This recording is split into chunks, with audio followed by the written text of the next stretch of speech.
Salut à vous tous, bienvenue dans votre très belle émission. Nous sommes très heureux de partager ce moment exceptionnel. Comme vous le savez très bien, nous sommes déjà dans des fonds.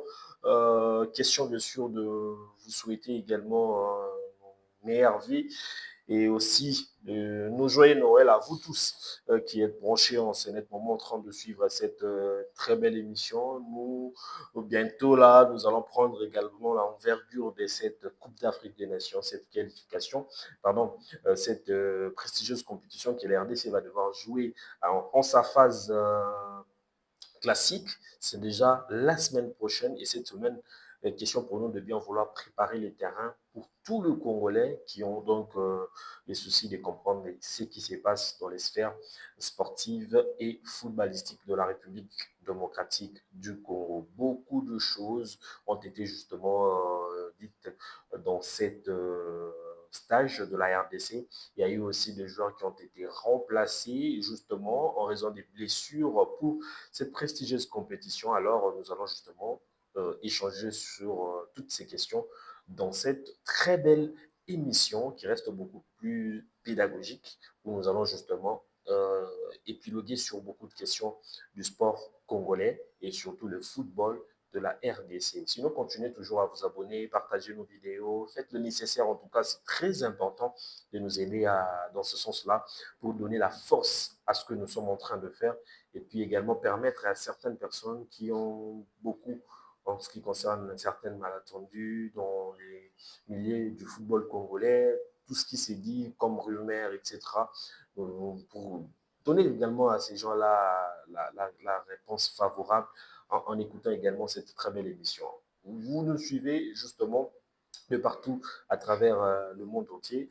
Abonnez-vous, partagez nos vidéos, activez la cloche pour des notifications et puis commentez en bas dans nos différentes vidéos. Comme vous le savez très bien, nous allons débuter cette très belle émission avec les départs de la RDC au Maroc. Plusieurs nations, vous allez voir dans les images, ont pu également faire les déplacements en quittant également leur camp d'entraînement. C'est donc qui sont même du côté de l'Espagne. On peut également mettre ou porter les habits traditionnels de leur pays. Alors la question est donc posée par certains internautes, beaucoup de Congolais, si et seulement si les RDC va mettre quoi comme tennis après les pannes qu'ils ont mis en 2023 pour justement honorer la RDC avec cette tenue traditionnelle. On ne sait pas, est-ce que ça sera de veste, est-ce que ça sera de jaquette, comme on a vu également avec l'Égypte, et qui sont sponsorisés par Puma, donc ça se comprend. Mais la RDC, on ne sait rien de ça, rien n'a fuité, et puis rien n'a été dit dans la presse. Donc, nous attendons justement que ces photos-là soient dévoilées par le grand public sportif qui attend voir la RDC, c'est-à-dire sur le côté vestimentaire, puisque dans la musique, dans les différents domaines de la stapologie, nous avons quand même des Congolais mais qui s'habillent très bien. Alors, il faudrait que l'équipe nationale congolaise aussi fasse de la même manière pour que notre pays soit bien coté dans les domaines vestimentaires. Donc, nous attendons cela et puis on va justement en savoir déjà quelque chose sur l'équipe nationale congolaise. Et puis, j'allais aussi rappeler qu'il déjà les shootings du côté congolais a été déjà effectué pour des affiches de nos léopards de la RDC en cette Coupe d'Afrique de Nations. Vous le savez très bien, le shooting d'abord du côté de la fédération avec l'équipe de la communication et puis il y aura aussi les shootings du côté de la FIFA et pardon, de la CAF. Une fois qu'ils sont déjà du côté du Maroc, ils vont justement faire le shooting pour justement voir dans la mesure du possible comment être affiché, comme on a vu Van Bissaka avec tous les joueurs qui jouent également la Coupe d'Afrique des Nations avec leur tennis ou maillot. Donc, ils ont été déjà présentés. Question d'annoncer également cette prestigieuse compétition du côté, bien sûr, du Maroc, qui démarre également pour ce dimanche. Donc, c'est déjà dans ce sens-là. Alors, nous attendons les, des très beaux graphiques, en fait. Pourquoi graphiques? Parce que une équipe nationale aussi, c'est présente en fonction de ça. Alors que si vous y arrivez à faire de beaux graphiques, ça vend l'image en bien de l'équipe nationale congolaise. Au cas contraire, la RDC sera très mal vue sur le côté design, etc. Nous attendons cela avec beaucoup d'impatience. Je sais qu'ils savent mieux faire ça, alors il faudrait encore améliorer pour encore mettre en avant la beauté de la République démocratique du Congo. On va aborder la question de ce joueur qui est blessé. Mario Stroikens remplacé par Gaël Kakuta. Gaël Kakuta, qui était dans les différentes Coupes d'Afrique disputées par la RDC, l'expérimenté, le doyen, comme j'aime bien l'appeler, fait son retour dans la liste de Sébastien Desabre. Je peux vous rappeler à peu presque 13 mois, il revient dans la sélection nationale congolaise pour sauver le milieu du terrain congolais. Alors, on manquait un joueur qui pourrait garder le ballon au milieu du terrain, qui pouvait faire des passes dans les lignes, qui pouvait justement mettre en mal certains milieux de terrain. On va se rappeler de la rencontre contre, bien sûr, le Maroc. Gaël Kakuta avait fait un travail exceptionnel.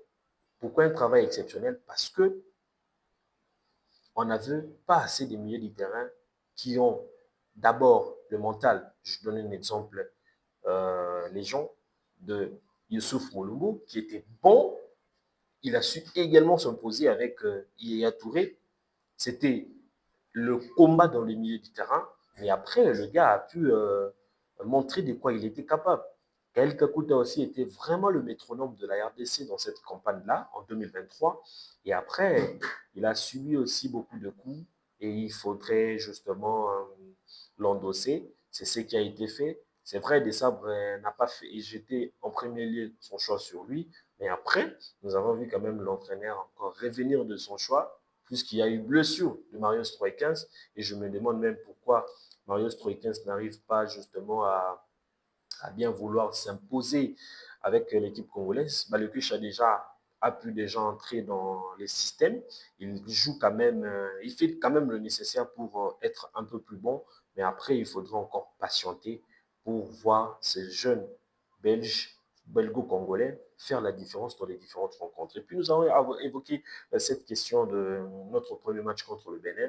Le Bénin a pu également préparer son match, pardon, la Coupe d'Afrique chez lui, et puis il a pris directement la direction du Maroc pour faire la mise au vert, et puis faire la reconnaissance de l'endroit, le terrain, etc. C'est l'une des raisons qui a fait en sorte que nous puissions, que nous ayons un adversaire très, très, très bon. Et puis, il faudrait justement faire très attention. C'est vrai qu'ils ont des joueurs qui sont absents, mais en gros, sachez très bien que l'équipe du Bénin n'est pas une équipe à négliger. Alors, l'entraîneur des Sabres doit mettre en place le classement qu'il faut pour aider la RDC à bien jouer cette rencontre. Je finis également avec cette question de euh, cette question du Nigeria et la République démocratique du Congo, les litiges, selon eux, qui les opposent à la RDC, concernant bien sûr l'inéligibilité de certains binationaux, alors que la constitution congolaise ou les lois de la RDC interdit le double nationalité. Donc, j'ai déjà parlé de ça. Là, cette question-là est politique, ou plutôt qu'est sportive. Vous voyez, la FIFA a ses règles. La FIFA avait accepté de rendre éligibles certains binationaux que nous avons et je ne trouve pas intérêt de bien vouloir s'ingérer dans ça ou vouloir également noyer la RDC en fonction de cela. Je trouve que ce n'est pas vraiment nécessaire. En tout cas, ce qu'il faudrait justement faire, c'est de penser comment gagner peut-être la CAN ou bien aller à la Coupe du Monde de 2030, si je ne me trompe pas. C'est vrai que la CAN, les gagner, c'est compliqué parce que la RDC est venue aussi avec les mêmes intentions, donc beaucoup d'autres nations. Mais après, il faudrait également aussi encore les ambitions.